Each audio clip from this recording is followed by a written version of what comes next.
दोस्तों, ये कहानी है 30 साल के एक वर्जिन आदमी की, जो वर्जिन इसीलिए रहा क्योंकि उसने सुना था कि जो लोग 30 साल तक वर्जिन रहते हैं वो मैजिक का यूज कर पाते हैं।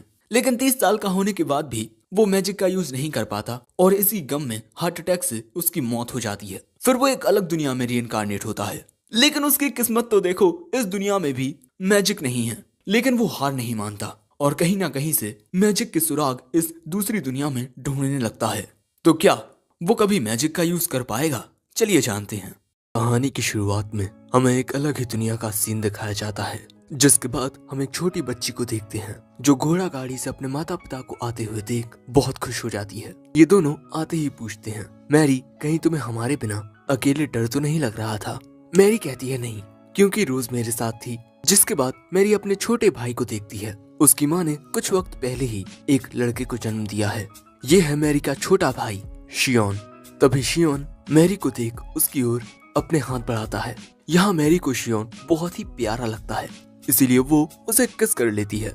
शियोन उसे ताकता ही रह जाता है, जिसके बाद वो मुस्कुरा कर कहती है, शियोन, मैं तुम्हारी बड़ी बहन हूँ। और फिर सीधे 3 साल गुजर जाते हैं। मैरी भागते हुए आती है और कहती है, मैं जीत गई। और जब शियोन वहाँ पहुँचता है तब तक वो काफी थक चुका था। वो कहता है, आप तो बहुत तेज हो दीदी। मैरी कहती है, आखिर हूँ भी क्यों ना, मैं तुम्हारी बड़ी बहन हूँ। तभी उनके पिता वहाँ आते हैं, सो मैरी भागकर उनके पास चली जाती है। शियोन कहता है, मेरी दीदी में कितनी ज्यादा एनर्जी है। तभी मैरी के पिता कहते हैं, सच में तुम तो बहुत ही ज्यादा एनर्जेटिक हो मैरी। वो कहती है, हाँ, सब लोग मुझसे यही कहते हैं। और तभी शियोन को वहाँ देख उसके पिता कहते हैं, तो शियोन, तुम हमेशा की तरह डिपेंडेबल लग रहे हो।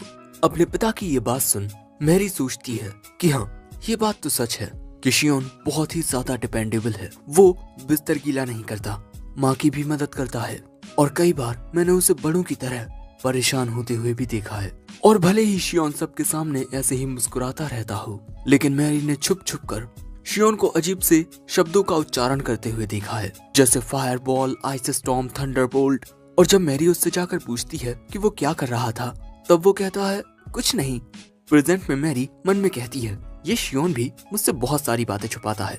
अब रात के वक्त हम इन सभी को डिनर करते हुए देखते हैं। लेकिन तभी शियोन खड़ा होकर अपने पिता से पूछता है कि पिताजी, क्या इस दुनिया में मॉन्स्टर्स एग्जिस्ट करते हैं? वो कहते हैं, हाँ बिल्कुल करते हैं। इसीलिए सभी बच्चों को जवान होने तक घर से बाहर नहीं निकलने दिया जाता। और अगर कभी तुम्हें मॉन्स्टर दिखाई दे जाए तो वहाँ से तुरंत भागो। साथ ही दोस्तों, इस दुनिया में स्पिरिट्स का तो नहीं पता, लेकिन फेरीज जरूर एग्जिस्ट करती हैं। लेकिन उनका मिल पाना बहुत ही ज्यादा रेयर होता है। आखिर में शियोन पूछता है, क्या इस दुनिया में मैजिक भी एग्जिस्ट करता है? वो कहते हैं, बिल्कुल भी नहीं, मैंने तो ये मैजिक वर्ड ही पहली बार सुना है। शियोन कहता है, हो सकता है कि आपको इस चीज के बारे में पता ना हो। वो कहते हैं, हाँ, ऐसी भी चीजें हैं जिनके बारे में मैं नहीं जानता, लेकिन जितनी जानकारी मुझे है उसके अनुसार मैजिक जैसा वर्ड एग्जिस्ट ही नहीं करता। वैसे शियोन, तुमने मॉन्स्टर्स, फेयरीज और इस मैजिक के बारे में कहाँ से सीखा? तभी मैरी शियोन से पूछती है, तुम ठीक तो हो ना शियोन? वो कहता है, हाँ मैं ठीक हूँ। लेकिन इसके बाद वो जरा उदास हो जाता है और फिर उसने कभी भी मैजिक की कोई बात नहीं की। फिर से 3 साल गुजरते हैं और हम देखते हैं कि शियोन बुक पढ़ रहा है और जो मैरी है वो तलवारबाजी की प्रैक्टिस कर रही है एक वुडन स्वॉर्ड के साथ। काफी देर प्रैक्टिस करने के बाद वो शियोन के बगल में आकर बैठ जाती है। लेकिन शियोन पूछता है, आप इतनी प्रैक्टिस क्यों करते हो? वो कहती है, क्योंकि अगर कभी कुछ होता है तब मैं चीजों को संभाल पाऊँ। मान लो अगर मॉन्स्टर्स अचानक ही हमारे सामने आ गए तो? और मुझे लगता है कि मेरी फाइटिंग स्किल्स काफी अच्छी हैं, इनसे मैं तुम्हारी हिफाजत करूंगी। मैं तुम्हारी बड़ी बहन हूँ और अगर मैंने खुद को स्ट्रॉन्ग नहीं बनाया तब जरूरत के वक्त पर मैं तुम्हारी मदद नहीं कर पाऊंगी। शियोन कहता है, आप ये सब मेरे लिए कर रहे हो? वो कहती है, हाँ, मैं बहुत ज्यादा स्मार्ट तो नहीं हूँ, लेकिन फिजिकल वर्क में मैं बेहतर हूँ। और यहाँ शियोन अपनी बहन को देखता रह जाता है। अब शाम के वक्त एक झील किनारे हम फिर से मैरी को प्रैक्टिस करते हुए देखते हैं। यहाँ एक और लड़की है, इसका नाम रोज है। ये मैरी से पूछती है, तुम दिन भर यही करती रहती हो, तुम बोर नहीं होती? और तुम्हारा छोटा भाई, वो हमेशा की तरह घर में बैठकर पढ़ रहा होगा, है ना? तुम दोनों भाई बहन कितने अजीब हो। दोस्तों, तभी हम मैरी को थोड़ा निराश देखते हैं। उसने रातों में भी शियोन को बहुत फोकस के साथ पढ़ते हुए देखा है और वो समझती है कि आखिर क्यों शियोन इतनी ज्यादा मेहनत कर रहा है। भले ही उस दिन के बाद शियोन ने उन चीजों से रिलेटेड कभी कोई बात नहीं की, लेकिन आज भी वो कड़ी मेहनत कर रहा है। और तभी अचानक ये दोनों देखती हैं कि सामने की झील में कुछ चमक रहा है और ये देख मैरी हैरान हो जाती है। अगले दिन वो शियोन को उसी जगह पर लेकर जाने लगती है। शियोन कहता है, दीदी माँ ने हमें घर से ज्यादा दूर जाने के लिए मना किया है। सो मैरी कहती है, तुम चिंता मत करो, मैं हूँ ना। अब शाम के वक्त हम इन दोनों को उसी झील किनारे बैठे हुए देखते हैं। शियोन कहता है, माँ हम पर गुस्सा करेंगी। वो कहती है, हाँ वो करेंगी तो, लेकिन यहाँ पर आना वर्थ इट होगा। एंड अगले सीन में ये देखते हैं कि झील के अंदर से लाइट निकलने लगी है, जो देख शियोन हैरान हो जाता है। मैरी बताती है कि हर शाम इस झील से ऐसी ही रोशनी निकलती है और जब सबसे पहले मैरी ने ये चीज देखी थी वो अपने माता पिता को यहाँ लेकर आई, लेकिन ताज्जुब की बात ये हुई कि उन दोनों को ही ये रोशनी दिखाई नहीं दी।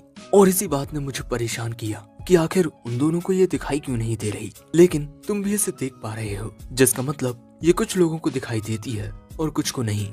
वैसे सच कहूँ तो ये बिल्कुल मैजिक की तरह है ना? वही मैजिक जिसके बारे में तुमने कहा था। शियोन कहता है, आपको अब तक याद है? मैरी कहती है, मेरी याददाश्त बहुत अच्छी तो नहीं है, लेकिन ये बात तुमने कही थी, इसीलिए हाँ बिल्कुल मुझे याद है। लेकिन भैया ये बात सुन शियोन बहुत ही ज्यादा इमोशनल हो जाता है। सो मैरी उसे शांत करती है और इसके बाद पूछती है, अब तुम उदास तो नहीं हो ना? वो कहता है, नहीं, अब मुझे बहुत अच्छा लग रहा है। जो बात सुन मैरी खुश हो जाती है, जिसके बाद ये दोनों झील की ओर देखते हैं। और फिर अगले दिन सुबह होते ही ये दोनों बहुत जल्दी ब्रेकफास्ट करके यहाँ से चले जाते हैं। इनके माता पिता को तो कुछ समझ ही नहीं आता, जिसके बाद हमें उसी झील का सीन दिखाया जाता है और यहाँ पर ये दोनों मछली पकड़ने के लिए आए हैं। लेकिन दौड़कर आने की वजह से शियोन बहुत ज्यादा थक चुका है। वैसे ये दोनों काफी सुबह सुबह आ चुके हैं, इसीलिए आज इनके पास काफी सारा टाइम है। और हमें पता चलता है कि शियोन इस झील को इन्वेस्टिगेट करने आया है कि शाम के वक्त वो लाइट बॉल्स कहाँ से आती हैं। मैरी कहती है, वो तो झील में से आती हैं। शियोन कहता है, हाँ, पर शायद झील में कोई चीज है जिसके अंदर से वो लाइट बॉल्स आती हैं। मैरी कहती है, मुझे कुछ ज्यादा समझ तो नहीं आ रहा, लेकिन तुम कह रहे हो तो सही होगा। वैसे अब हम क्या करने वाले हैं? शियोन कहता है, हम जो बाल्टियां लेकर आए हैं सबसे पहले हम उन्हें झील के पानी से भर देंगे, जिसके बाद हम एक में मिट्टी और पत्थर डालेंगे, दूसरे में वाटर प्लांट्स और तीसरे में मछलियाँ। मैरी कहती है, मुझे नहीं पता इससे होगा क्या, लेकिन तुमने कहा है तो मैं ये करूंगी। जिसके बाद ये दोनों एक बाल्टी में वाटर प्लांट्स डाल देते हैं, दूसरे में पत्थर और तीसरे में सिर्फ पानी होता है, क्योंकि मछलियाँ तो अभी इन्हें पकड़ना बाकी है। लेकिन तभी शियोन कहता है, मैं बहुत ज्यादा खुश हूँ जो आप यहाँ मेरे साथ हो। मैरी कहती है, मैं बिल्कुल तुम्हारे साथ रहूंगी, आखिर मैं तुम्हारी बहन जो हूँ। शियोन कहता है, मेरे लिए इतना करने के लिए शुक्रिया। वो कहती है, तुम उदास थे इसीलिए मैंने तुम्हारी मदद की, बस। और इसके अलावा मैं भी देखना चाहती थी कि मैजिक जैसी कोई चीज एग्जिस्ट करती भी है या नहीं। लेकिन अगर मैजिक इस दुनिया में सच में एग्जिस्ट करता है तो ये कितनी अच्छी बात है ना? जिसके बाद हम देखते हैं कि मैरी के कांटे में एक मछली फंस जाती है, जिसके बाद ये उस मछली को उस तीसरी बाल्टी में डाल देते हैं। ये एक ईट एंड ट्राउट नाम की मछली होती है और ये हर जगह पाई जाती है। ये बहुत ही ज्यादा कॉमन होती है। तभी वहाँ रोज आकर कहती है, मैरी तुम यहाँ क्या कर रही हो और क्या ये तुम्हारा छोटा भाई है? वो कहती है, हाँ, इसका नाम शियोन है। जिसके बाद रोज भी शियोन को अपना इंट्रोडक्शन देती है, मेरा नाम रोज है और मैं इस दुनिया के सूखे रेगिस्तान में बेशकीमती फूल हूँ। मैरी कहती है, अरे ये बकवास कर रही है, ये हमारी तरह बस एक मामूली सी लड़की है। रोज कहती है, क्या यार मजाक किरकिरा कर दिया, वैसे क्या कर रहे हो यहाँ तुम दोनों? रोज कहती है, हम मछली पकड़ रहे हैं। और इसके अलावा शियोन को भी झील के अंदर से वो लाइट बॉल्स आती हुई दिखाई दे रही थी। रोज कहती है, क्या ये सच है शियोन? वो कहता है, हाँ। इसके बाद हमें पता चलता है कि रोज भी यहाँ पर उन्हीं लाइट बॉल्स को देखने के लिए आई है, क्योंकि वो नजारा बहुत ही खूबसूरत होता है। जिसके बाद शियोन रोज से पूछता है, क्या तुम जानती हो कि वो लाइट बॉल्स क्या हैं और वो किस चीज से निकलती हैं? रोज कहती है, नहीं। लेकिन यहाँ पर शियोन रोज के कुछ ज्यादा ही करीब आ जाता है, जो देख मैरी को अच्छा नहीं लगता। अब शाम के वक्त हम देखते हैं कि झील में से वो लाइट बॉल्स निकलना शुरू हो गई हैं। रोज तो मस्त मछली पकड़ रही है, पर ये दोनों उन बाल्टियों में देख रहे हैं कि किस चीज से लाइट निकलती है, मछली में से या पानी में मौजूद पौधों में से या पानी के पत्थर और मिट्टी में से। लेकिन लाइट नहीं निकलती। शियोन पूछता है, क्या इस झील में ईट एंड ट्राउट के अलावा भी और जीव रहते हैं? मैरी कहती है, हाँ रहते तो हैं। रोज कहती है, लेकिन ऐसे तो झील में बहुत सारी चीजें रहती हैं, क्या तुम उन सभी को पकड़ोगे? अब इसीलिए शियोन के दिमाग में आइडिया आता है। वो अपने कपड़े उतारकर झील में जाने लगता है। मैरी को शियोन की इतनी चिंता हो रही थी कि वो भी अपने कपड़े उतारने लगती है झील में उसके साथ जाने के लिए, जिसके बाद वो शियोन के पास आ जाती है और इसके बाद ये दोनों झील के अंदर से उन लाइट बॉल्स को आते हुए देखने लगते हैं। तभी शियोन एक लाइट बॉल को छूकर देखता है। ये गर्म होती है लेकिन इतनी ज्यादा नहीं, इसीलिए मैरी भी एक लाइट बॉल छूकर देखती है।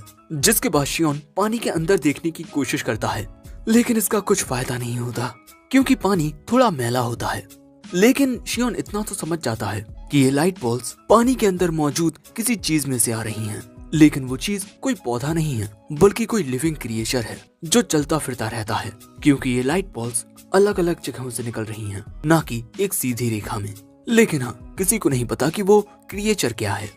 जिसके बाद कपड़े पहनकर शियोन कहता है, शुक्रिया दीदी, आपने मेरी इतनी मदद की। मैरी कहती है, हम एक परिवार हैं, तुम्हें हर एक चीज के लिए मुझे शुक्रिया कहने की कोई जरूरत नहीं है। शियोन कहता है, भले ही हम परिवार हूँ लेकिन आपके प्रति जो मैं फीलिंग्स रखता हूँ उन्हें आपको बताना बहुत जरूरी है। तभी हम देखते हैं कि रोज एक फीमेल ईटर्न ट्राउट पकड़ के लाती है और हमें पता चलता है कि जो फीमेल ईटर्न ट्राउट हैं उन्हें पकड़ना काफी मुश्किल होता है क्योंकि वो पानी में गहराई में रहती हैं। लेकिन अभी मीटिंग सीजन चल रहा है, इसीलिए फीमेल ट्राउट मछलियाँ पानी की उस सतह तक आती हैं जहाँ पर मेल ट्राउट होती हैं। ये तीनों उन मछलियों को देखने लगते हैं लेकिन तभी अचानक इनके सामने रोशनी प्रकट होती है। ये तीनों देखते हैं कि ये लाइट बॉल्स मेल और फीमेल दोनों ईटर्न ट्राउट मछलियों में से निकल रहे हैं और ये नजारा काफी खूबसूरत होता है। तभी शियोन कहता है, अच्छा तो ये बात है, ये एक कोर्टिंग बिहेवियर है। ये लाइट बॉल्स ईटर्न ट्राउट मछलियों के कोर्टशिप डिस्प्ले हैं, यानी कि वो तरीका जिससे एक मेल फीमेल से कहता है, हे मुझसे शादी करके एक नया परिवार बसाओगी? जो सुन मैरी कहती है, तब तो मुझे और शियोन को इस कोर्टशिप बिहेवियर की जरूरत ही नहीं पड़ेगी क्योंकि हम दोनों तो पहले से ही एक परिवार हैं और क्योंकि शियोन एक लड़का है और मैं एक लड़की हूँ तो आने वाले वक्त में मैं भी बच्चे पैदा करूंगी। शियोन कहता है, ऐसा कुछ नहीं होगा, सिबलिंग्स के बीच शादी नहीं होती। मैरी पूछती है, क्यों, तुम मुझसे प्यार नहीं करते शियोन? वो कहता है, हाँ बिल्कुल मैं करता हूँ। लेकिन अगले दिन जब यही बात मैरी अपनी माँ से कहती है कि उसे शियोन से शादी करनी है, तब उसकी माँ उसे डांट देती है। इसीलिए मैरी कहती है, क्या मैं जो कह रही हूँ वो इतना गलत है? मैं तो बस हमेशा तुम्हारे साथ रहना चाहती हूँ शियोन। शियोन कहता है, मैं भी आपके साथ रहना चाहता हूँ लेकिन इसके लिए हमें शादी करने की जरूरत नहीं है। मैरी कहती है, लेकिन शादी करना जरूरी है वरना आगे चल के हम दोनों की शादी ही अलग अलग लोगों से हो जाएगी और फिर मैं तुम्हारे साथ कैसे रह पाऊंगी? जो सुन शियोन कहता है, तो फिर मैं शादी ही नहीं करूंगा। मैरी कहती है, लेकिन इससे तो पापा को दिक्कत हो जाएगी। वो कहता है, जब बात वारिस की आएगी तब मैं किसी को अडॉप्ट कर लूंगा बस। लेकिन यहाँ मैं मजाक नहीं कर रहा, मैं आपके साथ रहना चाहता हूँ और भले ही इस वक्त मैं एक बच्चा हूँ लेकिन मैं आपसे ये वादा कर सकता हूँ क्योंकि आपसे दूर जाने का तो सवाल ही पैदा नहीं होता। आप मेरे लिए बहुत ज्यादा जरूरी हो और मुझे यकीन है कि एक दिन सब कुछ सही हो जाएगा। मैं हूं ना आपके साथ। शियोन की ये बातें सुन मैरी रोने लगती है। यहाँ इन दोनों के इमोशंस एक दूसरे से जुड़ते हैं और अचानक ही लाइट निकलने लगती है। हम देखते हैं कि असल में ये पावर शियोन की बॉडी में से निकल रही है। शियोन की बॉडी ग्लो कर रही है लेकिन ऐसा बस कुछ वक्त के लिए होता है। शियोन कहता है, ये तो मैजिकल एनर्जी थी। उसे याद आता है कि जब वो तालाब में गया था तब वो उन लाइट बॉल्स के बहुत ज्यादा करीब था और उसी टाइम पर वो मैजिकल एनर्जी शियोन की बॉडी में चली गई। और जब शियोन ने मैरी के सामने ये जताया कि वो हमेशा उसके साथ रहेगा और कभी शादी नहीं करेगा, तो ये एक कन्फेशन था। और ये बात सुनकर मैरी शर्मा कर वहाँ से भाग जाती है। और अब शियोन सोचता है, मैजिकल एनर्जी, हाँ मैजिक अब तक इस दुनिया में इसीलिए एग्जिस्ट नहीं करता था क्योंकि मैजिक को यूज करने की टेक्निक्स अब तक इन्वेंट ही नहीं हुई थी। लेकिन अब आएगा कहानी में मजा और यहाँ से होगी मेरी असल कहानी शुरू। मैं इस दुनिया में रीइंकार्नेट हुआ हूँ और मैं ही इस दुनिया में मैजिक की शुरुआत करूंगा, मैजिक को बनाकर। और दोस्तों यही एपिसोड 1 एंड होता है। एपिसोड 2 की शुरुआत में एक अंधेरे कमरे में हम एक आदमी को बैठे हुए देखते हैं। ये आदमी काउंटिंग कर रहा था और आज रात के 12 बजते ही खुशी के मारे ये आदमी चिल्ला पड़ता है क्योंकि अब ये 30 साल का हो गया है। और जो लोग 30 साल की उम्र में भी वर्जिन होते हैं वो विजार्ड बन जाते हैं, यानी कि वो मैजिक का यूज करने लगते हैं। साथ ही हम देखते हैं कि इस लड़के के कमरे में काफी सारे पोशंस और काफी सारी किताबें होती हैं मैजिक से रिलेटेड। जिसके बाद ये लड़का मैजिक का यूज करने की कोशिश करता है, लेकिन होता कुछ नहीं। इसी तरह वो कई बार मैजिक का यूज करने की कोशिश करता है, लेकिन कुछ नहीं होता। जिसके बाद वो एक सीक्रेट बुक उठाता है और उस बुक में मॉन्स्टर्स को सम्मन करने का स्पेल पढ़ने लगता है, लेकिन भाई इससे भी कुछ नहीं होता। और क्योंकि वो इतना ज्यादा चिल्ला रहा था, इस वजह से उसके पड़ोसी गुस्सा होने लगते हैं और इसे माफी मांगनी पड़ती है। जिसके बाद ये बेचारा उदास होकर बैठ जाता है। इस दुनिया में मैजिक जैसी कोई चीज नहीं है, आखिर मैं 30 साल तक वर्जिन क्यों रहा। जिसके बाद बेचारा निराश होकर सोने के लिए जाने लगता है, क्योंकि कल सुबह उसे काम पर भी जाना है। लेकिन तभी अचानक उसके दिल में बहुत तेज दर्द होने लगता है। वो वहीं घुटनों के बल गिर जाता है। इस लड़के ने अपनी बुक पर लिख रखा था, चाहे कुछ हो जाए मैं एक जादूगर बनूंगा। और अब आखिर में वो लड़का कहता है, मैं मरना नहीं चाहता, और तभी उसकी मौत हो जाती है। फिर उसकी नजरों के सामने उसकी पूरी जिंदगी का रिपीट टेलीकास्ट होता है। उसने शुरुआत से कोई दोस्त नहीं बनाए, वो सिर्फ मैजिक की रिसर्च करता और मैजिक के बारे में ही पढ़ता। उसने सुना था कि जो लोग 30 साल की उम्र तक वर्जिन रहते हैं वो मैजिक का यूज करने लगते हैं, इसीलिए मैं अब तक वर्जिन रहा। लेकिन कहीं ना कहीं मैं शुरुआत से ही ये जानता था कि मैजिक जैसी कोई चीज इस दुनिया में मुमकिन नहीं है। लेकिन तभी उसकी आत्मा को एक नया रूप मिलता है जो छोटा होता है, और वो होता है शियोन। और अब प्रेजेंट में जब शियोन के पिता ने उसे बताया कि इस दुनिया में कोई मैजिक नहीं है, तब उसने मैजिक के बारे में रिसर्च करना शुरू किया। उसने कभी हार नहीं मानी, वो लगातार कोशिश करता रहा। लेकिन उसने जितना ज्यादा इस दुनिया के बारे में और जाना समझा, उतना ही उसे इस बात का एहसास होता गया कि सच में इस दुनिया में कोई मैजिक नहीं है। और अब वो 6 साल का हो गया है, और अब जाकर उसे एक नई उम्मीद दिखी है। जिसके बाद शियोन यहाँ पर भी मैजिक यूज करने की कोशिश करता है, लेकिन फिर से कुछ नहीं होता। शियोन को अभी भी पूरी तरह से यकीन नहीं है कि इस दुनिया में मैजिक एग्जिस्ट करता भी है या नहीं। लेकिन तभी मैरी उसके कमरे में आती है। वो कहता है, आपको दरवाजा खटखटा कर आना चाहिए। मैरी कहती है, ओ तो अब तुम्हें शर्म आने लगी है? शियोन मन में कहता है, अभी नहीं आती, लेकिन कभी तो आएगी। जिसके बाद मैरी कहती है, चलो स्नैक टाइम हो गया है। लेकिन तभी शियोन मैरी को अपने पास बैठने के लिए बुलाता है। जिसके बाद मैरी उसके पास आकर बैठ जाती है, और अगले ही पल में शियोन कहता है, दीदी आई लव यू। उसकी ये बात सुन मैरी बहुत शर्माने लगती है। लेकिन तभी अचानक फिर से शियोन की बॉडी ग्लो करती है। शियोन कहता है, मैंने सही सोचा था, जब मैंने प्यार का इजहार किया तब ये मैजिकल एनर्जी एक्टिवेट हो गई। लेकिन क्या इसका मतलब जब भी मुझे मैजिकल पावर को एक्टिवेट करना होगा मुझे ऐसे ही प्रपोज करना होगा? नहीं यार, मैं ऐसा नहीं कर सकता। लेकिन तभी वो देखता है कि मैरी उसकी ओर गुस्से में देख रही है। जिसके बाद वो उस पर गुस्सा करते हुए कहती है, तुम मेरा इस्तेमाल किसी खिलौने की तरह कर रहे हो, है ना? तुमने अभी अभी मुझसे झूठ कहा। शियोन कहता है, नहीं वो सच था। मैरी शर्माते हुए कहती है, तुम सच कह रहे हो? शियोन सोचता है, अरे ये तो बहुत जल्दी मान गई। फिर मैरी कहती है, अगर तुम सच कह रहे हो तब मैं तुम्हें माफ कर देती हूँ। वैसे क्या तुम्हें इस मैजिक के बारे में कुछ और पता चला? वो कहता है, अभी तो देखकर ये लगता है कि जब भी मैं अपनी फीलिंग्स को जाहिर करूंगा तब मेरी मैजिकल पावर रिलीज होगी। लेकिन साथ ही मैं कुछ और ट्राई भी करना चाहता हूँ। जब भी मैं अपनी फीलिंग्स को जाहिर करता हूँ मैं उन फीलिंग्स को बेहतर तरीके से समझ पाता हूँ। यानी दूसरे शब्दों में मुझे अपने इमोशंस को और अच्छे से समझना होगा। जिसके बाद शियोन थोड़ा कॉन्सेंट्रेट करता है एंड फिर से उसकी बॉडी ग्लो करने लगती है। मैरी कहती है, अरे तुम तो ग्लो कर रहे हो। खुश होकर शियोन कहता है, मैंने कर दिया, लेकिन हाँ मैं अपनी बॉडी को सिर्फ ग्लो ही कर पाता हूँ अभी।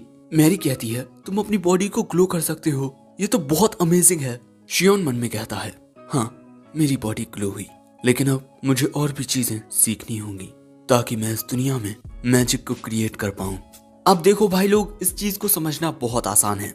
एग्जाम्पल के लिए एक इलेक्ट्रिक ईल में इलेक्ट्रो रिसेप्टर्स होते हैं जो आसपास की इलेक्ट्रिक फील्ड्स को सेंस कर सकते हैं। साथ ही उनकी बॉडी में एक स्पेशल इलेक्ट्रिक ऑर्गन होता है जिससे इलेक्ट्रिसिटी प्रोड्यूस होती है। बिल्कुल इसी तरह इस दुनिया के इंसानों में भी कोई ऐसा ऑर्गन है जिससे वो मैजिक को सेंस कर सकते हैं, साथ ही उसे प्रोड्यूस भी कर सकते हैं। और इस वक्त मैजिकल एनर्जी रिलीज होने की कंडीशन है मैजिकली चार्ज्ड स्टेट, और ये नाम इसे मैंने दिया है। और यही सोचते हुए शियोन बड़े अजीब ढंग से हंस रहा था मैरी कहती है, अरे तुम इस तरह से हंसते हुए बड़े अजीब लग रहे हो, लेकिन आज मैंने पहली बार तुम्हें इतना ज्यादा खुश देखा है। और यही देखकर मैरी भी खुश हो रही थी। अब ऐसे ही 1 महीना गुजर जाता है और इस 1 महीने में शियोन ने कुछ चीजें सीखी हैं।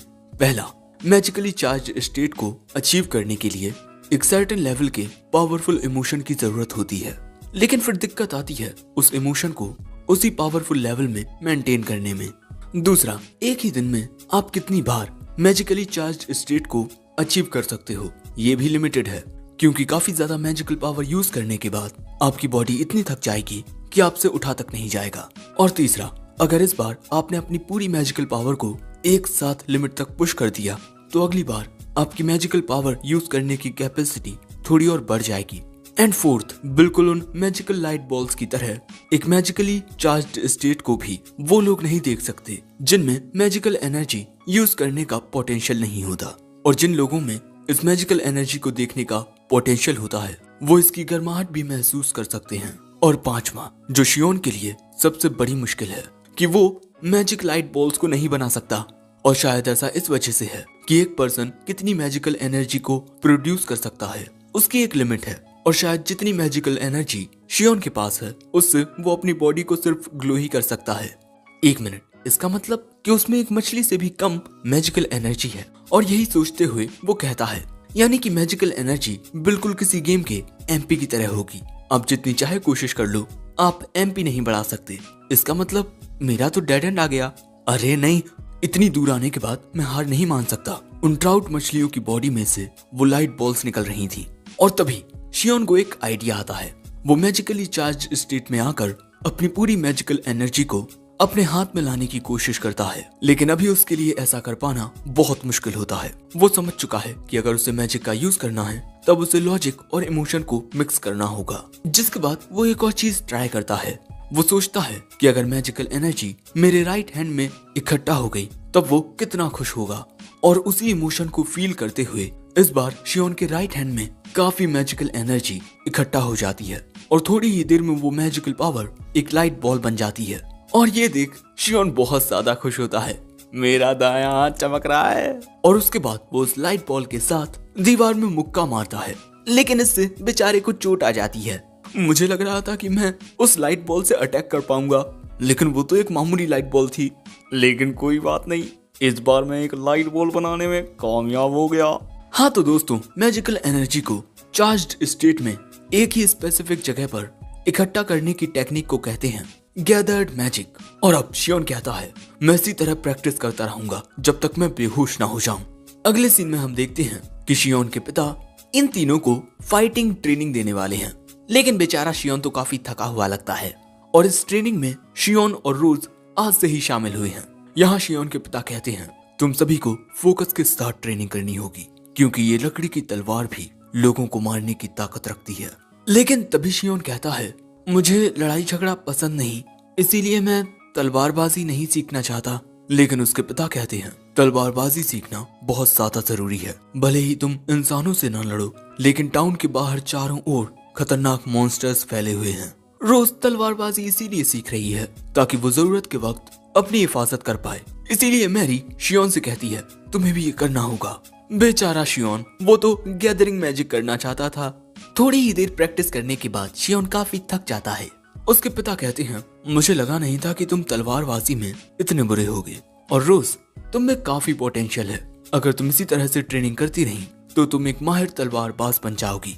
और मैरी, मैं देखना चाहता हूँ तुमने कितनी ग्रोथ की है। हम देखते हैं दोस्तों, मैरी यहाँ अपने पिता से मुकाबला करने के लिए तैयार थी। ये दोनों बैठकर देख रहे हैं, जिसके बाद मैरी अपने पिता की ओर आगे बढ़ती है सामने से हमला करने के लिए। उसके पिता अपनी तलवार लगा लेते हैं उसके हमले को रोकने के लिए, लेकिन ऐसे ही तेज रफ्तार में आते हुए मैरी अपनी स्वॉर्ड की डायरेक्शन नीचे कर लेती है। लेकिन उसके पिता भी बहुत होशियार थे, वो तुरंत ही कूदकर मैरी के हमले से बच जाते हैं और मैरी हार जाती है। और फिर उसके पिता कहते हैं, तुम्हारी मूवमेंट्स पढ़ना बहुत आसान है, लेकिन इसके बावजूद भी तुम में बहुत ज्यादा सुधार आया है। ऐसे ही ट्रेनिंग करती रहो और कुछ ही सालों में तुम बहुत होनहार तलवारबाज बन जाओगी। मैरी मुस्कुराकर कहती है, हाँ मैं अपना बेस्ट करूंगी। अगले सीन में हम शियोन को उसके कमरे में देखते हैं। उसकी बॉडी ग्लो कर रही थी। वो फिर से यहाँ लाइट बॉल क्रिएट करने की कोशिश करता है, लेकिन भैया इस बार कुछ नहीं होता। बेचारे को समझ नहीं आता कि आखिर उससे गलती कहाँ हो रही है, और हमें पता चलता है मैजिकली चार्ज स्टेट को दिन में बस कुछ बार कुछ पलों के लिए ही एक्टिवेट कर पाता था, लेकिन अब वो ऐसा 20 मिनट के लिए करने लगा है। लेकिन कुछ भी वैसा नहीं हो रहा जैसा मैं सोच रहा था। मुझे हर एक चीज फिर से अच्छे से सोचनी होगी। लेकिन तभी उसके कमरे में उसके पिता आते हैं। शियोन पूछता है क्या हुआ। उसके पिता कहते हैं मैं ईस्ट्रिया जाने के बारे में सोच रहा हूँ, क्या तुम मेरे साथ चलोगे। जिसके बाद हमें पता चलता है कि ईस्ट्रिया ईटियन रीजियन में एक टाउन है, और ये टाउन शियोन के घर के काफी नजदीक है। और अब शियोन कहता है कि हाँ मैं आपके साथ चलूंगा। अगले सीन में हम देखते हैं कि ये दोनों टाउन में बस एंटर करने ही वाले हैं। शियोन के साथ उसकी माँ और उसकी बहन भी होते हैं। टाउन में आने के बाद सबसे पहले ये लोग शॉपिंग करेंगे, और उसके बाद घर जाने से पहले स्मिथी के पास जाएंगे, और वो शियोन और मैरी से कहते हैं तुम दोनों हमारे साथ ही रहना। बेचारा शियोन सोच रहा था कि उसे अच्छे से टाउन घूमने का मौका मिल जाएगा, लेकिन शायद अभी उसकी इतनी उम्र नहीं हुई। जिसके बाद ये चारों आगे बढ़ने लगते हैं, और हम देखते हैं कि शॉपिंग के दौरान शियोन सब कुछ अच्छे से ऑब्जर्व कर रहा था। और फिर शॉपिंग करने के बाद शियोन के माता पिता एक शॉप में चले जाते हैं, और ये दोनों उस दुकान के बाहर होते हैं। और तभी शियोन देखता है कि मैरी हंस रही है। वो पूछता है कि क्या हुआ। वो कहती है कुछ नहीं। जिसके बाद इन दोनों के पेरेंट्स बाहर आते हैं, और अब इनकी शॉपिंग पूरी हो चुकी है, और अब ये लोग जाएंगे स्मिथी के पास। जिसके बाद ये चारों आते हैं एक ब्लैक स्मिथ की शॉप पर। शियोन के पिता को देख ये ब्लैक स्मिथ कहता है ओह तो तुम आए हो गावेन। वो कहते हैं यार मैं तुम्हारा इतना अच्छा कस्टमर हूँ और तुम मुझसे ऐसे बात कर रहे हो, ये सही नहीं है ग्रास्ट। वो कहता है हाँ वैसे तुम यहाँ अपना सामान लेने आए हो है ना, मैंने तुम्हारे लिए टॉप क्वालिटी की चीज बनाई है। और इसके बाद ये महाशय इन सभी को अपना इंट्रोडक्शन देते हैं। मेरा नाम ग्रास्ट है, और बच्चों मैं तुम्हारे पिता का दोस्त हूँ। ये दोनों बच्चे भी अपने अपने नाम बताते हैं। जिसके बाद हम देखते हैं कि मैरी को उसकी तलवार मिल जाती है, और इस तलवार को पाकर मैरी बहुत ज्यादा खुश होती है। वो इस तलवार को बाहर निकालती है। तलवार बहुत ही ज्यादा अच्छी थी। अब शाम के वक्त हम इन सभी को घर की ओर जाते हुए देखते हैं। यहाँ मैरी कहती है शियोन तुम्हें तो कुछ मिला ही नहीं, सिर्फ मुझे मिला, मुझे बुरा लग रहा है। शियोन कहता है आपका बर्थडे आने वाला है, ये आपका बर्थडे गिफ्ट है, और इसके अलावा मुझे तलवारों में इतना कुछ खास इंटरेस्ट नहीं है। मैरी कहती है कि शियोन तुम्हें थोड़ा बहुत अपने लिए सेल्फिश होना चाहिए। वो कहता है हाँ मैं काफी सेल्फिश हूँ, मैं अक्सर आपसे मदद मांगता रहता हूँ। मैरी मुंह फुलाकर कहती है मैं ये नहीं बोल रही। लेकिन तभी शियोन की नजर एक दुकान पर जाती है, और वो अपने पिता से उस दुकान के बारे में पूछता है। उस दुकान को देखने के बाद शियोन के पिता कहते हैं तुम्हें ये सब जानने की कोई जरूरत नहीं है, तुम अभी इसके लिए बहुत छोटे हो। शियोन कहता है ठीक है, लेकिन शियोन समझ चुका था कि वो दुकान किस चीज की है। उस दुकान में वो लोग फेरीज को बेच रहे हैं, वो हैं फेरी सेलर। और दोस्तों यहीं पर ये एपिसोड 2 एंड होता है। एपिसोड 3 की शुरुआत में हम एक आदमी को देखते हैं जो अपने गांव की ओर जा रहा था, लेकिन तभी अचानक बारिश शुरू हो गई थी। लेकिन तभी अचानक दौड़ते हुए उसकी ओर एक और आदमी आता है जो वहीं गिर पड़ता है और कहता है उन्होंने सबको मार दिया। ये आदमी पूछता है उन्होंने, तुम किसकी बात कर रहे हो। ये आदमी कहता है गॉब्लिन्स। जो बात सुन ये आदमी घबरा जाता है, और फिर हमें जंगल में एक गॉब्लिन का साया नजर आता है। और फिर हमें शियोन का घर दिखाया जाता है, जहाँ शियोन मैरी के साथ अपने कमरे में होता है, और वो यहाँ गैदर्ड मैजिक का यूज कर रहा था। और यहाँ मैरी गिनती है, जिसके जरिए पता लगता है कि इस बार शियोन ने एक नया रिकॉर्ड बनाया है। वो पूरे 10 सेकंड तक मैजिकली चार्ज्ड स्टेट में रहा, और अब शियोन पहले से ज्यादा मैजिक पावर को रिलीज कर पा रहा है। लेकिन सिर्फ इतना कर पाना ही उसके लिए काफी नहीं है। तभी मैरी भी नोटिस करती है कि इस मैजिक से जो गर्माहट आती है वो भी बढ़ गई है। और इसके बाद वो शियोन का हाथ पकड़ कहती है मुझे तुम्हारा ये मैजिक बहुत पसंद है। वो कहता है शुक्रिया दीदी, लेकिन मैं कुछ ऐसा करना चाहता हूँ जो सच में लगे कि वो मैजिक है, जैसे फायरबॉल या थंडरबॉल्ट। लेकिन यही कहते हुए वो फेरीज और मॉन्स्टर्स के बारे में सोचने लगता है कि किस तरह बाजार में फेरीज को बेचा जा रहा था, और जो लोग फेरीज को बेचते हैं उन्हें फेरी सेलर्स कहते हैं। लेकिन इंसानों की तरह दिखने वाले क्रिएचर्स को बेचना मेरे पिता और उनके ही जैसे कई और लोगों को बिल्कुल भी पसंद नहीं है। लेकिन तभी मैरी शियोन से गुस्सा हो जाती है, क्योंकि वो उस पर ध्यान ही नहीं दे रहा था, वो बस अपनी बातों को सोचे जा रहा है। लेकिन तभी इन दोनों को कुछ आवाज आती है, नीचे हम देखते हैं कि इनके घर पर कुछ लोग थे जिनसे शियोन के पिता कहते हैं सभी हथियारों को निकाल लो। तभी ये दोनों भी नीचे आते हैं और पूछते हैं कि क्या हुआ पिताजी। उनके पिता बताते हैं कि हमें रिपोर्ट मिली है कि हमारे टाउन के आसपास कुछ गॉब्लिन्स को देखा गया है और अब इसीलिए हम उन्हीं का सामना करने जा रहे हैं। लेकिन ये बात सुन शियोन को कुछ आइडिया आता है कि गॉब्लिन के ऊपर स्टडी करके वो मैजिक के बारे में कुछ नया सीख सकता है। लेकिन यहाँ वो देखता है कि जितने भी बड़े लोग थे वो यहाँ पर बहुत ज्यादा सीरियस थे। जो देख उसके मन में ख्याल आता है क्या गॉब्लिन्स इस दुनिया में बहुत ज्यादा ताकतवर होते हैं। तभी शियोन के पिता अपनी पत्नी से कहते हैं गांव में जितनी भी औरतें, बच्चे और बूढ़े लोग हैं उन्हें यहीं ले आओ और फिर किसी को भी बाहर मत जाने देना। तभी मैरी कहती है शियोन तुम चिंता मत करना, पिताजी और बाकी सब उन गॉब्लिन्स को मार देंगे और यहाँ मैं तुम्हारी हिफाजत करूंगी। लेकिन यहाँ शियोन नोटिस करता है कि मैरी का हाथ कांप रहा है, जिसके बाद शियोन के पिता और बाकी आदमी गॉब्लिन्स का सामना करने वहां से जाने लगते हैं। लेकिन जाने से पहले शियोन के पिता कहते हैं हमारी ज्यादा चिंता मत करना, वहां पर सिर्फ 2 गॉब्लिन्स हैं। लेकिन तभी शियोन अपने पिता से पूछता है कि क्या गॉब्लिन्स में दिमाग और फिजिकल एबिलिटीज होती हैं कि वो घाटी चढ़कर हमारे गांव में आ गए। वो कहते हैं नहीं, वो इतने स्मार्ट नहीं होते और ना ही उनमें इतनी फिजिकल ताकत होती है कि वो इतनी ऊंचाई पर चढ़ाई कर सके। जो सुन शियोन कहता है तब हम सभी 2nd फ्लोर पर छुप जाएंगे और आने जाने के रास्ते को फर्नीचर से बंद कर देंगे। ऐसा करके अगर गॉब्लिन्स यहाँ आ भी गए तब भी हम उनसे सेफ रहेंगे। वो कहते हैं ठीक है तुम ऐसा ही करना और जब हम वापस लौटेंगे तब हम तुम्हें एक सिग्नल दे देंगे। और फिर वो शियोन के सिर पर हाथ रख के कहते हैं सब कुछ संभाल लेना। जिसके कुछ देर बाद हम देखते हैं कि इस तूफान में जितने भी बच्चे, औरतें और बूढ़े पुराने लोग थे उन्हें 2nd फ्लोर के अलग अलग कमरों में छिपा दिया जाता है और फर्नीचर से सामने के दरवाजे को ब्लॉक कर दिया जाता है। और ऐसे ही एक कमरे में शियोन और बाकी सब थे। लेकिन तभी इनके घर के बाहर हमें एक गॉब्लिन का साया नजर आता है और वो गॉब्लिन दूसरी ओर था जो कूदकर बहुत ही आसानी से इस ओर आ जाता है और इसके बाद इनके मेंशन की ओर आगे बढ़ने लगता है।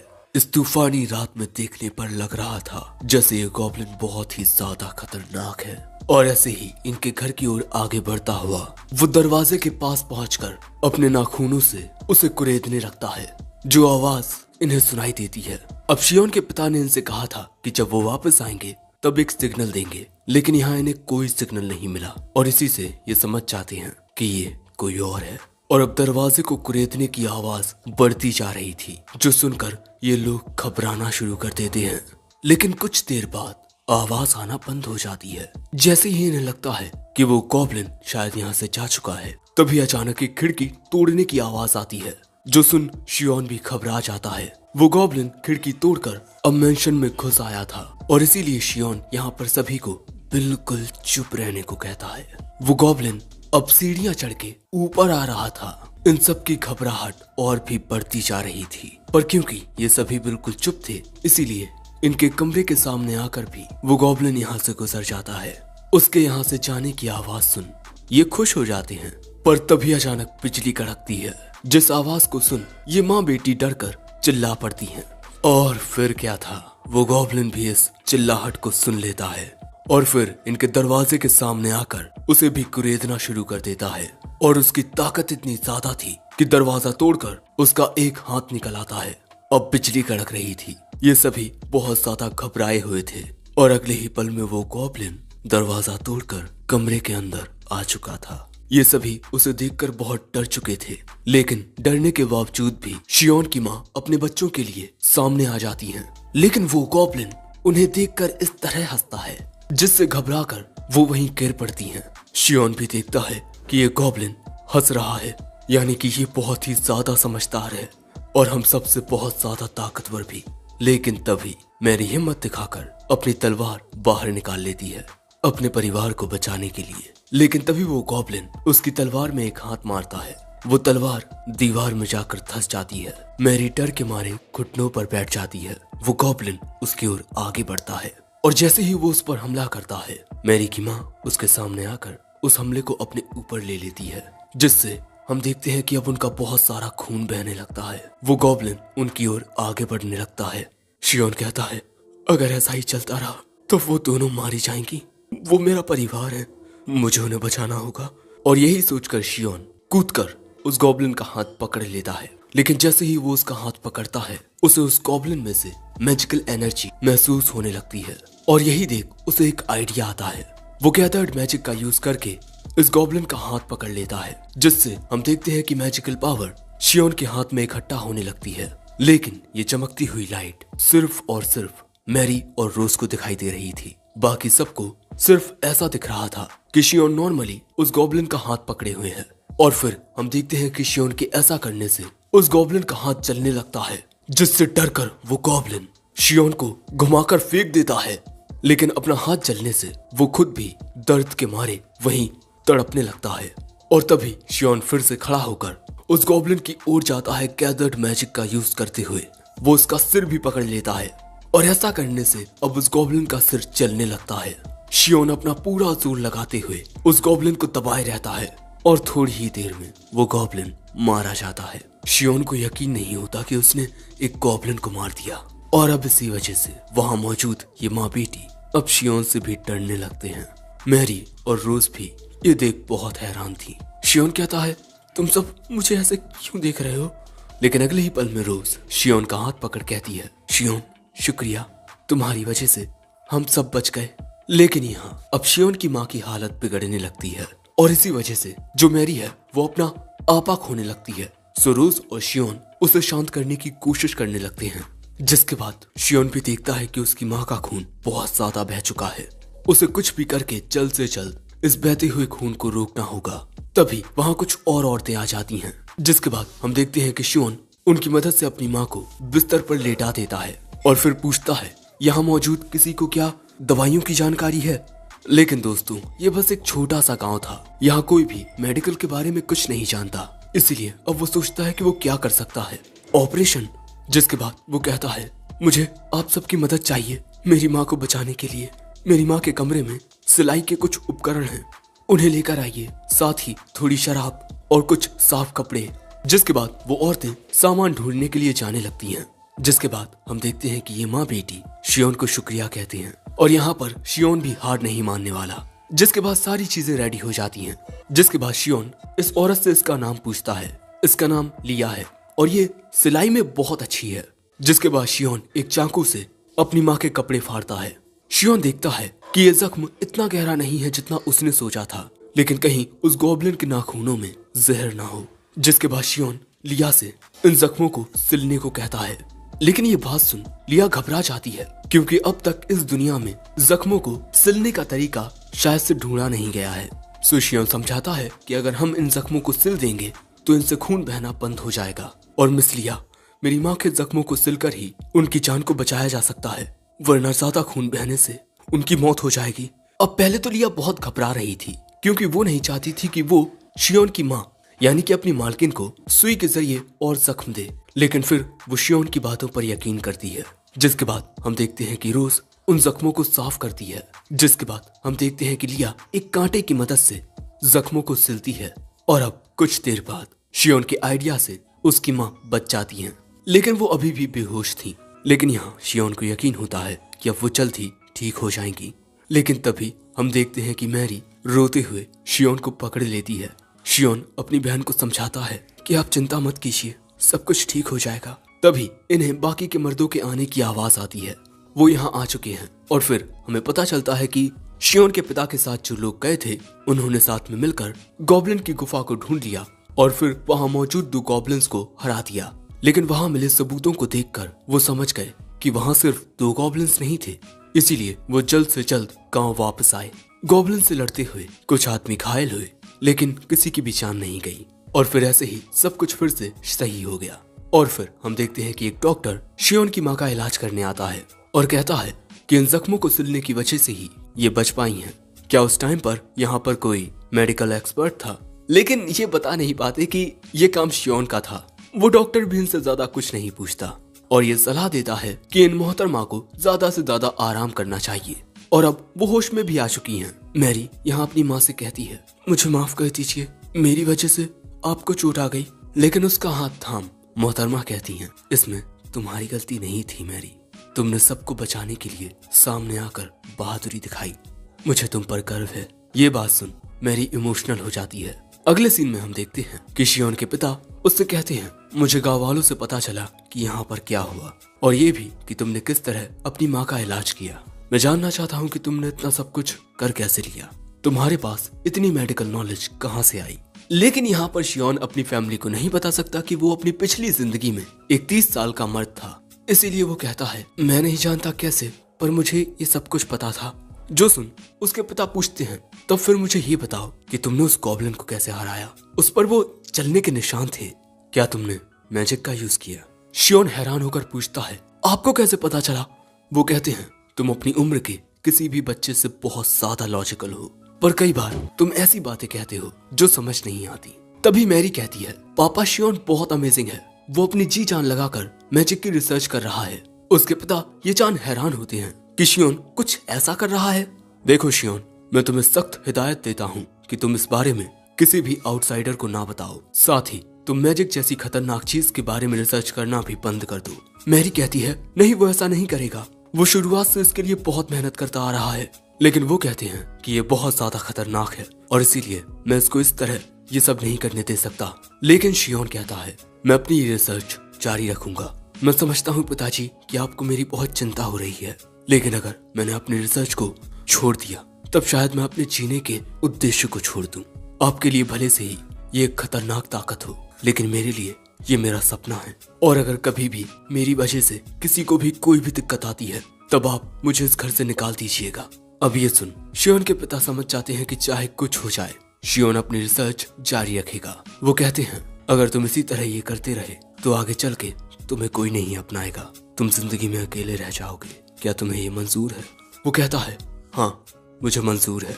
और इसीलिए अब शियोन के पिता कहते हैं, ठीक है तुम अपनी रिसर्च जारी रख सकते हो, लेकिन अब से तुम्हें जो भी पता लगेगा तुम पहले मुझे बताओगे, क्योंकि मैं तुम्हें कुछ भी खतरनाक करने नहीं दूंगा। तुम इसी तरह अपनी रिसर्च करना जारी रखो, क्योंकि ये तुम्हारा सपना है ना। अपने सपने का तब तक पीछा करो जब तक कि तुम इसे हकीकत ना बना दो, और इसमें मैं भी तुम्हारी मदद करूंगा। ये बात सुन शियोन और मैरी बहुत खुश होते हैं, यहाँ तक कि उनकी आंखों में खुशी के आंसू भी आ जाते हैं, क्योंकि अब उनके पिता उनके साथ हैं। और यहीं एपिसोड 3 एंड होता है। एपिसोड 4 की शुरुआत में हम देखते हैं कि शियोन के पिता कुछ लकड़ियों में आग लगाते हैं, और फिर हमें पता चलता है कि यहाँ पर शियोन गैदर्ड मैजिक का यूज करके कुछ ट्राई करना चाहता है, जिसके बाद शियोन मैजिकली चार्ज्ड स्टेट में आता है और फिर वो आग के ऊपर अपना हाथ रखता है, लेकिन ऐसा करने से उसके हाथ में नीले रंग की आग लग जाती है। इसीलिए तुरंत उसके पिता उसके ऊपर पानी डाल देते हैं, जिससे वो आग बुझ जाती है। लेकिन ये काफी खतरनाक था। उसकी बहन आकर पूछती है, तुम ठीक तो हो ना। शियोन कहता है, हाँ मैं ठीक हूँ, और अब मैंने कुछ नया सीखा है। मैं जानना चाहता था कि क्या होगा अगर कोई शख्स जो मैजिक का यूज कर सकता है वो हाई लेवल की मैजिकल एनर्जी के कांटेक्ट में आएगा। और ये आइडिया मुझे तब आया जब मैंने उस गॉब्लिन के साथ लड़ाई की। लेकिन इसी के साथ एक नई बात जो मैंने जानी कि जब मैजिकल एनर्जी नेचुरल फेनोमेना से मिलती है तब क्या होता है, जो अभी अभी आप सभी ने देखा। मेरे हाथ पर जो गैदर्ड मैजिक था वो नीली आग की लपटों में तब्दील हो गया, और ऐसा इस वजह से हुआ क्योंकि नेचुरल फेनोमेना मैजिकल एनर्जी के कांटेक्ट में आया। तभी उसके पिता कहते हैं कि मैं मैजिकल एनर्जी को देख तो नहीं सकता, लेकिन जो मैंने अभी अपनी आंखों से देखा मुझे उस पर यकीन है। लेकिन तभी मैरी को इस बात का बुरा लगता है कि शियोन और पिताजी एक दूसरे को बहुत अच्छे से समझ पा रहे हैं, लेकिन इसे ऐसा लगता है जैसे इसे कुछ समझ नहीं आ रहा। सो शियोन अपनी बहन को समझाने की कोशिश करता है कि नहीं ऐसा नहीं है, आपकी ही बदौलत तो मैं मैजिकल एनर्जी के बारे में पता लगा पाया। मैरी कहती है, हाँ तुमने सही कहा, ये सब मेरी वजह से हो रहा है। लेकिन तभी शियोन को समझ आता है कि अभी अभी उसने जो किया वो असल में फायर टाइप मैजिक ही था, और वो इसी बारे में सोचकर अब बहुत ही अजीब ढंग से हंसने लगता है कि अब वो भी फायर बॉल का यूज कर पाएगा। और अब शियोन हमसे कहता है कि बुरी घटनाओं से भी कुछ ना कुछ सीखा जा सकता है। और फिर वो दिन आता है जब असल में शियोन की मैजिक की रिसर्च असल में शुरू होती है। हम देखते हैं कि शियोन के पिता पानी फेंकने के लिए बिल्कुल तैयार थे, क्योंकि यहाँ पर शियोन गैदर्ड मैजिक का यूज करके फिर से आग में हाथ डालने वाला था, और जब वो ऐसा करता है तो फिर से उसके हाथ में वो नीली आग लग जाती है। सो तभी उसके पिता पानी डालकर उस आग को बुझा देते हैं। लेकिन इसके बाद फिर से शियोन अपनी और कोशिश करने के लिए तैयार हो जाता है, जिसके बाद शियोन के पिता आग में और भी लकड़ियां डाल देते हैं। शियोन फिर से गैदर्ड मैजिक का यूज करके नीली आग की लपटों को अपने हाथ में लगाता है। अगले ही पल में उसके पिता पानी फेंक कर आग बुझा देते हैं और ऐसे ही ये लगातार कई बार प्रैक्टिस करते हैं। और फिर कुछ देर बाद शियोन के पिता कहते हैं चलो अब एक छोटा सा ब्रेक ले लो, जिसके बाद शियोन अपने भीगे हुए बदन को पोंछने लगता है। तभी वहाँ रोज आती है और फिर शियोन उसे बताता है कि वो यहाँ पर मैजिकल एनर्जी को फायर के साथ कनेक्ट करने की कोशिश कर रहा है और उसने अपने पिता को भी समझा दिया है। अब उसके पिता भी उसकी मदद कर रहे हैं। जिसके बाद शियोन कहता है वैसे कल के लिए शुक्रिया, जब मैंने गैदर्ड मैजिक का यूज करके उस गॉब्लिन को हरा दिया, तब जिस तरह तुमने मेरा साथ दिया उस बात से मैं बहुत खुश हुआ। रोज कहती है तुम्हें शुक्रिया कहने की कोई जरूरत नहीं है, क्योंकि तुम्हारी ही बदौलत उस दिन हम सभी उस गॉब्लिन से बच सके। वैसे यहाँ मुझे मैरी नहीं दिख रही, वो तो हमेशा तुम्हारे साथ रहती है। वहीं दूसरी ओर हम मैरी को देखते हैं जो स्वॉर्ड्समैनशिप की प्रैक्टिस कर रही थी, क्योंकि वो भी खुद को ज्यादा ताकतवर बनाना चाहती है। लेकिन यहाँ रोज शियोन से कहती है कि अगर मैरी को कोई भी दिक्कत होती है तब तुम उसे जरूर जताना कि तुम उसके साथ हो, क्योंकि मेरे ख्याल से वो भी यही उम्मीद रखती है। दूसरी ओर प्रैक्टिस करते वक्त मैरी को फिर से वो दिन याद आता है जब उसका सामना गॉब्लिन से हुआ था और उस वक्त वो कितनी कमजोर पड़ गई थी। यही याद करते हुए मैरी फिर से प्रैक्टिस करना शुरू करती है। और चलो दोस्तों, अब तक हमने मैजिक के बारे में जो भी सीखा है उसे रिवाइज करते हैं। पहली, तुम जितनी ज्यादा मैजिकल एनर्जी को इकट्ठा करोगे तुम्हारे हाथों में उतनी ही बड़ी आग लगेगी और तुम्हारे अंदर मौजूद मैजिकल एनर्जी जितनी ज्यादा बढ़ेगी तुम उतना ही ज्यादा ताकतवर मैजिक यूज कर पाओगे।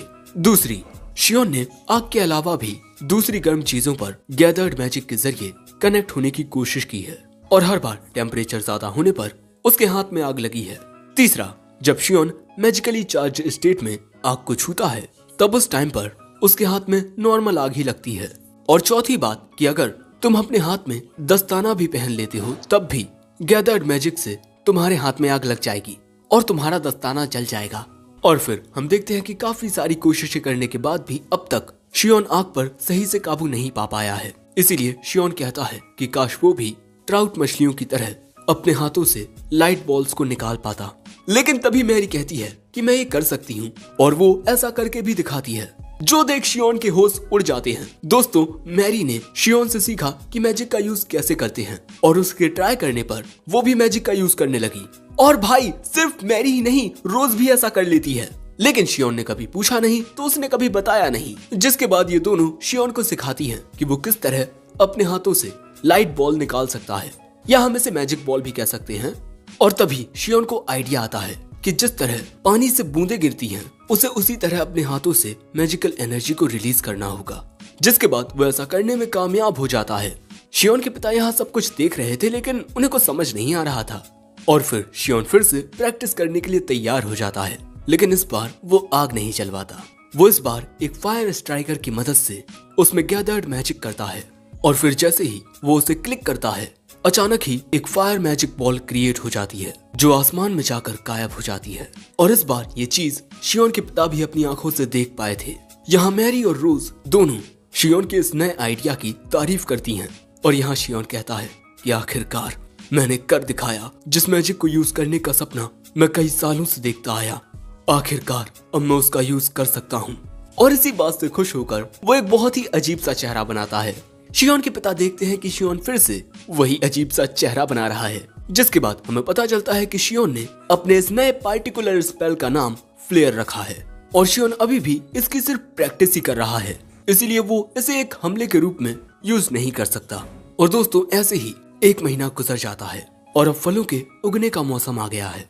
अगले सीन में हम शियोन को देखते हैं जो कि कुछ ज्यादा ही थका हुआ था, क्योंकि जब भी वो फ्लेयर का यूज करता है मैजिकल एनर्जी को मूव कराने में तो ऐसा करने में उसकी बॉडी से बहुत ज्यादा एनर्जी खर्च होती है। और वो यही सब सोच रहा था कि तभी उसे कुछ आवाज सुनाई देती है। वो जाकर देखता है कि उसकी बहन मैरी तलवारबाजी की प्रैक्टिस कर रही है, लेकिन लगातार इस तरह प्रैक्टिस करने की वजह से मैरी के हाथों में छाले पड़ गए हैं। इसीलिए उसके पिता कहते हैं मैरी आज के लिए इतना ही रहने दो। लेकिन मैरी कहती है नहीं, मैं और भी ज्यादा ट्रेनिंग करूंगी क्योंकि मैं खुद को ताकतवर बनाना चाहती हूँ। तभी शियोन आकर कहता है दीदी, आपको पिताजी की बात माननी चाहिए और आज के लिए इतना ही रहने देना चाहिए। लेकिन मैरी उसकी भी बात नहीं सुनती और वो फिर से ट्रेनिंग करना शुरू कर देती है। और जब शियोन इस बात पर जोर डालता है तब पहले तो मैरी उसकी ओर गुस्से में देखती है और फिर कहती है ठीक है, अगर तुम कहते हो। फिर वो वहाँ से चली जाती है। अब ये देख, शियोन के पिता कहते हैं उसके ऐसे बर्ताव पर तुम चिंता मत करना, वो इस वक्त अपने इमोशंस को समझ नहीं पा रही। फिर अगले सीन में शियोन अपने पिता को इलेक्ट्रिसिटी के बारे में बताता है जो बिल्कुल लाइटनिंग की तरह होती है। क्या इस दुनिया में कोई ऐसे एनिमल या प्लांट्स हैं जो लाइटनिंग प्रोड्यूस करते हों? अब जो शियोन है वो फायर मैजिक के अलावा नए मैजिक के बारे में सीखना चाहता है और उसका अगला टॉपिक है लाइटनिंग, और इसीलिए अब वो कहीं से इलेक्ट्रिसिटी ढूंढना चाहता है, क्योंकि आग की ही तरह गैदर्ड मैजिक इलेक्ट्रिसिटी पर भी रिस्पॉन्ड करेगी। लेकिन उसके पिता कहते हैं कि नहीं, ऐसा कोई भी जानवर या प्लांट नहीं है। लेकिन हाँ, मैंने कहीं सुना था कि किसी शख्स ने ऐसा ही एक सिमिलर फेनोमेनन देखा था, और शायद से इस बात का जिक्र मुझसे ग्रास्ट ने किया था। लेकिन उससे मिलने के लिए हमें आइस्ट्रिया जाना होगा। अब अगले सीन में जब इस बारे में शियोन मैरी से पूछता है, तब वो कहती है कि मैं तुम्हारे साथ नहीं चल पाऊंगी, मुझे यहाँ बहुत सारे काम हैं। जिसके बाद वो शियोन को अपने कमरे से बाहर निकालने लगती है और फिर दरवाजा बंद कर देती है। शियोन को अपनी बहन का ये बर्ताव बहुत अजीब लगता है। साथ ही उसने मैरी के हाथ में पट्टी बंधी हुई भी देखी थी। और फिर जब जे आइस्ट्रिया टाउन आते हैं तब ग्रास्ट इन्हें लाइटनिंग और के बारे में बताता है। लेकिन लाइटनिंग और का मिलना बहुत ज्यादा रेयर होता है, क्योंकि वो माइनिंग साइट में मिलते हैं और उन्हें लेने के लिए तुम्हें परमिशन की जरूरत पड़ती है। लेकिन उन्हें छूना भी मुश्किल होता है, क्योंकि उनमें से इलेक्ट्रिसिटी निकलती है, इसीलिए कोई भी उन्हें छूता तक नहीं। अब शियोन के सामने एक बड़ा सवाल आ गया था कि वो इस लाइटनिंग और को आखिर अपने घर तक कैसे लाएंगे। इसीलिए शियोन यहाँ पूछता है, मिस्टर ग्रास्ट, क्या यहाँ आसपास कोई ऐसा पेड़ नहीं है जिसमें से सफेद रस निकलता हो? वो बताते हैं नहीं, ऐसी कोई चीज नहीं है। शियोन समझ जाता है कि इस दुनिया में रबर ट्रीज नहीं है। तब दूसरी चीज है ग्लास। वो पूछता है, क्या आपके पास आइसन ग्लास नाम का मिनरल है? वो बिल्कुल ट्रांसपेरेंट होता है, बिल्कुल क्रिस्टल की तरह। मिस्टर ग्रास्ट कहते हैं, क्या तुम पेपर क्रिस्टल की बात कर रहे हो? जिसके बाद जो मिस्टर ग्रास्ट होते हैं वो अपने पास से एक ऐसा ही क्रिस्टल लेकर आते हैं। ये बहुत ही चमकीले होते हैं, इसीलिए मिस्टर ग्रास्ट कुछ क्रिस्टल अपने पास रखते हैं। शियोन उसे छू कर देखता है। दोस्तों, जो आइसन ग्लास होते हैं वो इलेक्ट्रिकल इंसुलेशन की शीट्स में काम आते हैं, और शायद शियोन इस क्रिस्टल का यूज उसकी तरह कर ले, लेकिन ये से उस तरह बनाएगा कैसे? तभी ग्रास्ट कहता है, भैया आजकल के बच्चे ना जाने क्या क्या सोचते रहते हैं। शियोन के पिता कहते हैं कि शियोन किसी नॉर्मल बच्चे की तरह नहीं है। फिर शियोन पूछता है, मिस्टर ग्रास्ट, क्या आपके पास ऐसा ही एक बड़ा क्रिस्टल है? मिस्टर ग्रास्ट बताते हैं कि एक इतना बड़ा क्रिस्टल लेने के लिए तुम्हें 4000 ड्रिल्म लगेंगे, और दोस्तों इस दुनिया में ये काफी बड़ी रकम है। इतने में एक पूरा परिवार एक 5 स्टार रेस्टोरेंट में खाना खा ले। लेकिन शियोन के पिता शियोन के लिए वो खरीदने के लिए राजी हो जाते हैं, क्योंकि आज तक शियोन ने अपने पिता से कुछ भी अपने लिए खरीदने को नहीं कहा, और वो कहते हैं कि मैं तुम्हारा पिता हूँ, और अगर मेरी हैसियत इतनी है जितने में मैं तुम्हारी मदद कर सकूं तो मैं तुम्हारी मदद जरूर करूंगा। ग्रास्ट कहता है, तुम सच में बहुत ही अच्छे पिता हो। जिसके बाद हम देखते हैं कि ये लोग अपने घर पर उस लाइटनिंग ओर को लेकर आ जाते हैं, और इस बार शियोन की माँ भी उसे देखने के लिए वहीं पर खड़ी हुई थी। जिसके बाद शियोन अपने हाथ में गैदर्ड मैजिक का यूज करके उस लाइटनिंग ओर के करीब जाता है, और अपने हाथ से एक मैजिक बॉल क्रिएट करके उसे जैसे ही लाइटनिंग ओर के साथ जोड़ता है, अचानक ही कुछ बहुत अजीब होने लगता है। काफी सारी रेड लाइटनिंग क्रिएट होती है, लेकिन बस कुछ पलों के लिए, फिर वो लाइटनिंग गायब हो जाती है। इन दोनों को लगता है कि शियोन का एक्सपेरिमेंट फेल हो चुका है, इसीलिए ये दोनों उसे सहानुभूति देने लगते हैं। लेकिन शियोन अजीब ढंग से हंसते हुए कहता है, मेरा प्लान कामयाब रहा, और खुशी के मारे शियोन वहीं उछलने और कूदने लगता है। अपने बेटे को खुश देख शियोन की माँ भी खुश होती हैं। और फिर हमें पता चलता है कि जब गैदर्ड मैजिक लाइटनिंग ओर के कांटेक्ट में आता है तब उसमें आग नहीं लगती, बल्कि उसमें से बहुत तेज लाइटनिंग पैदा होती है, और इससे ये बात साबित होती है कि मैजिकल एनर्जी सिर्फ आग नहीं बल्कि दूसरे एलिमेंट्स के साथ भी कनेक्ट हो सकती है, जिससे ये साबित होता है कि मैजिकल एनर्जी नेचुरल फेनोमेना से कांटेक्ट में आते ही उसे मिमिक करने लगती है। यानी कि अब तक शियोन ने जितने भी मैजिक यूज करने के बारे में सोचा है वो उन सब का यूज कर सकता है। जिसके बाद शियोन अपने कमरे में बैठा सोच रहा था कि वो अपनी मैजिकल एनर्जी को इलेक्ट्रिक करंट में कन्वर्ट करके उसे एज इलेक्ट्रिक शॉक शूट कैसे कर पाएगा, क्योंकि मैजिकल एनर्जी लाइटनिंग ओर के कांटेक्ट में आते ही चारों ओर बिजली फेंकने लगती है। यानी कि शियोन तो उसके करीब भी नहीं जा सकता। लेकिन चाहे कुछ हो जाए, मैं मैजिक का यूज करना जरूर सीखूंगा, लाइटनिंग मैजिक। और एक मैजिकल बॉल। एंड देन उसके दिमाग में एक आइडिया आता है कि जो मैजिकल एनर्जी वो रिलीज करता है जरूरी नहीं कि वो एक बॉल के शेप में ही हो। जिसके बाद हम देखते हैं कि शियोन अपनी मैजिकल एनर्जी को एक क्यूब के रूप में भी सम्मन कर लेता है। जिसके बाद वो अपनी मैजिकल एनर्जी को जिस भी रूप में इमेजिन करता है वो उस रूप में तब्दील होने लगती है। और अब यही बताने के लिए वो अपनी बहन के कमरे में आता है, लेकिन वो देखता है कि वहाँ पर मैरी नहीं होती और वहाँ बिस्तर पर सिर्फ मैरी के हाथ में बंधी हुई पट्टियां होती हैं। जिसके बाद वो अपने घर से बाहर आता है। मैरी को ढूंढते हुए वो काफी दूर आ जाता है, लेकिन उसे मैरी कहीं नहीं दिखती। चलते हुए वो नदी किनारे आता है और यहाँ वो मैरी को ट्रेनिंग करते हुए देखता है, जहाँ हम देखते हैं कि ट्रेनिंग करते वक्त मैरी की लकड़ी की तलवार ही टूट जाती है। और यहाँ शियोन को अपनी बहन की नजरों में मायूसी नजर आती है, जो देख उसे वही लम्हा याद आता है कि किस तरह उसकी बहन ने उसकी ओर देखा। और हाँ, रोज ने भी उससे कहा था कि उसे अपनी बहन का साथ देना चाहिए। शियोन को देख मैरी पूछती है, तुम यहाँ क्या कर रहे हो?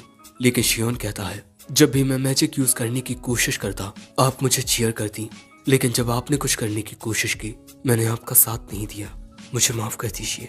वो कहती है, तुम चिंता मत करो, मैं तुमसे नाराज नहीं हूँ। बस पल भर के लिए मुझे ये ख्याल जरूर आया कि आखिर तुम मेरे साथ क्यों नहीं हो, लेकिन तुम्हारी भी इसमें कोई गलती नहीं थी।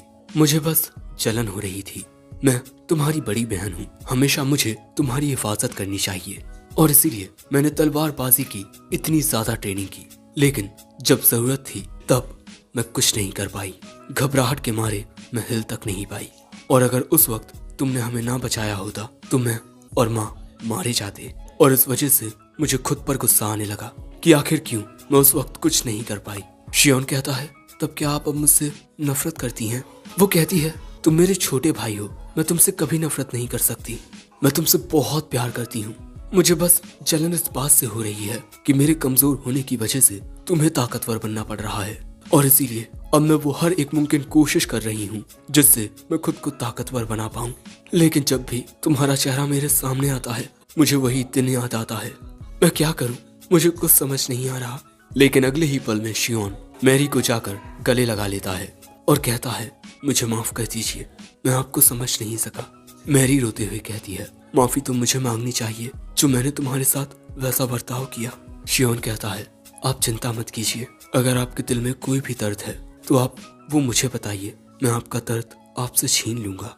और इसी दौरान हम देखते हैं कि अपनी फीलिंग्स को जाहिर करने की वजह से इनकी बॉडी ग्लो करने लगती है। और आखिर में शियोन कहता है, इस दुनिया में पैदा होने के बाद मैं एक बात समझ चुका हूँ कि चाहे वो बच्चा हो या बड़ा, हर किसी को जिंदा रहने के लिए लड़ना पड़ता है। और यहीं ये एपिसोड एंड होता है। सो दोस्तों, क्या शियोन अपने सपने को हासिल कर पाएगा या नहीं, ये जानने को मिलेगा अगले पार्ट में। ये पार्ट यहीं खत्म होता है। वीडियो पसंद आया हो तो लाइक करना, चैनल पर नया आए हो सब्सक्राइब करते जाना, कमेंट में जरूर बताना कि ये वीडियो तुम्हें कैसा लगा। और चाहो तो हमारे चैनल की मेंबरशिप को ज्वाइन कर सकते हो, उसके भी तुम्हें फायदे मिलेंगे। साथ ही मुझे इंस्टा पर फॉलो कर लो और मेरे सेकंड चैनल को भी सब्सक्राइब कर लो, जिनकी लिंक डिस्क्रिप्शन में मिल जाएगी। And sayonara.